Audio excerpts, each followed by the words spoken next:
The Falmouth Commodores are hot, as some might say, as they enter today with a 3-game winning streak as they play host to the YD Red Sox for just one game today and not two in the doubleheader we saw back on June 26th. Hi, everybody. Thank you so much for joining us on today's edition of Opening the Door alongside Trey Redfield, today's color commentator, Logan Soforenko with you. And Trey, let's jump right into things. We saw some pretty awesome baseball these past couple of days, but we saw some even more awesome stuff on the 4th of July where the Falmouth Commodores defeated the Cotuit Kettleers for the second straight day to now lead the season series. Yeah, they took the home-and-home series. It's on July 3rd, shutting out the Kets, and then went into Lowell Park, taking down Cotuit by a score of 10-7. Propelled by Andrew Pinckney, who had 2 home runs. One was a 2-run blast, another was a 3-run blast, and he watched those things fly out too, and rightfully so. When you want to play against your biggest rival, you got to compete against them. The Commodores did that and then some. So important to keep it going, knowing the second half starts today.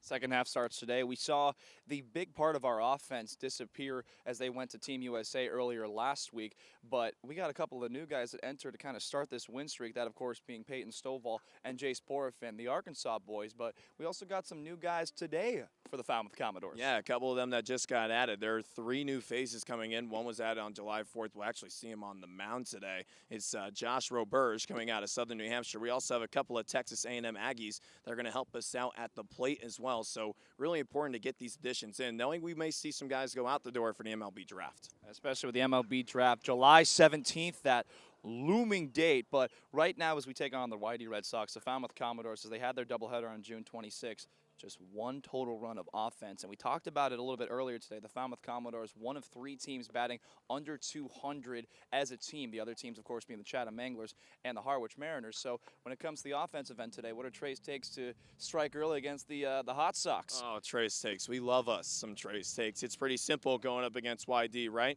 Just get guys on base. Last time Falmouth took on Yarmouth-Dennis, you said it, only 1 run was scored, and it came from a guy who's not even here. It's Braden Taylor, who is in Cary, North Carolina right now, competing and now earning a spot on the collegiate national team. So it's really important for the Falmouth bats to get going, knowing what Yarmouth-Dennis did last time these guys faced off. We talked about how the Red Sox bats are hot as well. The Commodores got to hang around with that too. You know, it's a new hap. It's a new opportunity for things to get going.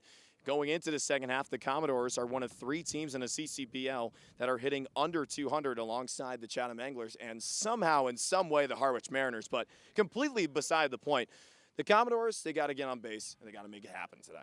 The Falmouth Commodores on their 3-game win streak, they defeated the Bourne Braves and then beat Cotuit for 2 games in a row. But let's see if it's a different result tonight against the YD Red Sox. It's the beginning of a new work week on a Wednesday, as crazy as that is to say out loud. It's the Falmouth Commodores and the YD Red Sox. First pitch at 6 p.m. You can tune in on the YouTube live stream at youtube.com/Falmouth Commodores to listen to Trey Redfield on the color and Carter Bainbridge on the play-by-play. We'll see you soon on First Pitch. This has been Opening the Door.